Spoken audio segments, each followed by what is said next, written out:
Život je maskembal, svako se krije, ako u sebe siguran nije. Život je maskembal, ljudi su krivi. Од естрада до влада продолжува трендот естрадни уметници да бидат дел од првата гарнитура во владината зграда. Јавноста е збунета дали изборот на нови кадри на Бихачка, блиски во светот на забавата, се должи на недостаток на кадри во СДСМ или обид за политички маркетинг со кој ќе се купуваат поени во јавноста со помош на нивните естрадни кариери. На музичката сцена, како е одек на името на Кирил Колемишевски, кој во јавноста е многу познат како член на некогашниот бенд Нокаут, по професија адвокат, а сега треба да биде заменик министер за економија на местото на Кире Наумов. Во некои од песните на Нокаут, идниот заменик министер упатува двосмислени пораки, кои не се пресуден показател дали тој ќе биде добар менаџер на економијата, но значително го зголемуваат имиџот на владата како шоу-бизнис група. Ја загледа подалеку и ми се виде глупа, реков не сакам стварно, ти се колмонжи ми уши, а она ме гледа, се наместила и пуши. Некаква цигара и се уште ме блене, вика дечки нема проблем, дојди седни до мене. Јас се изнервирам, па ми дојде да ја скршам и реков дека брза некоја работа да свршам. Во владата се и неколку други шоумени, комичари и забавувачи. Меѓу нив е добро познатиот водител на фестивал и текстописец Ѓорги Калајџиев, кој од пишување текстови стана надворешен советник на Зоран Заев. Но знае ли некој да ми каже колку чини слободата и када може да се купи? Ефтина е или скапа? Се продава на големо или мало? Дали се сеќавате на популарниот актер и комичерот Љупчо Бубокаров, во јавноста добро познат како Цацко од К15. Тој се повлече од јавноста како комичар, но веќе 2 години е присутен како надворешен советник на министерот за отчетност и транспарентност. Познатиот Цацко, кој раскажуваше меѓу граѓаните, е речиси непознат како советник, но многумина напамет ја знаат неговата приказна за посетата на Тито во Кавадарци, кога нашиот Цацко добил ордени од маршалот. Шо работиш, бе, Цацко? Ништо му викам, си живеем у Кавада, тебе събраме, тебе да те пречекам. И се завъртна Јованке и вика, Јованке, знаеш ли колку голем човек е?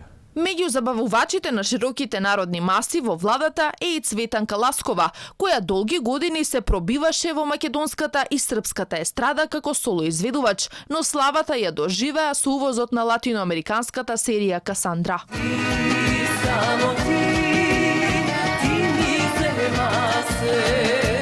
Малку се зборува за резултатите од незиниот ангажман како специјален советник за култура на премиерот Зоран Заев. Многу повеќе се памети по незиниот стајлинг како пејачка, но и по огромните пари што незината снага ги доби од фондот за иновации на владата во која таа е советник.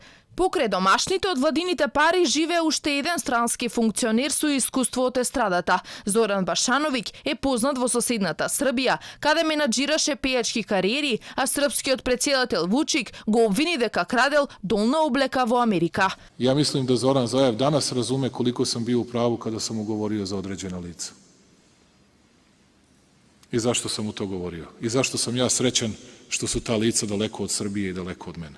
Тимот на СДСМ се прошири и со пиар експертот, писател и тренер за самопомош Коста Петров, еден од авторите и на годинишната евровизиска песна која ја испеа Тамара.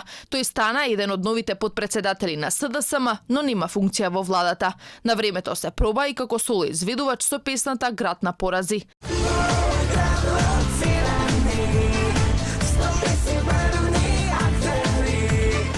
Коста Петров беше советник за комуникации на екс-министерот за здравство Арбен Таравари. Тогаш јавноста го запозна како исклучителен кога се во прашање новинарите, со кои се расправаше дали може да земат изјава на скалите на министерството.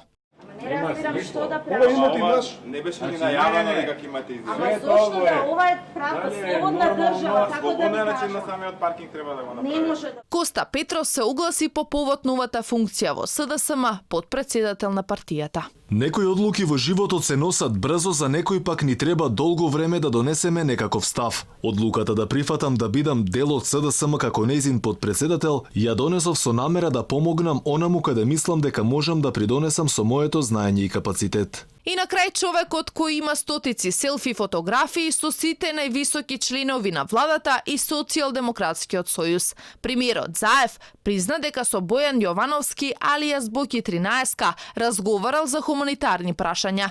На основачкото собрание на неговата организација Меѓународен сојуз и на настаните на 1 ТВ присуствуваа сите најважни фигури во владеачките структури. Најголемата популарност ја стекна кога стана дел од реалното шоу Големиот брат. Zbog toga što sam čuo komentare da ne znam dobro srpski, a i da ne znam to je opravdano zbog toga što ja sam iz Makedonije, živim i radim u Beogradu. Боки 13 среќата ја проба како водител, шоумен и пејач, а сега заврши во затвор како првоосомничен во случајот рекет.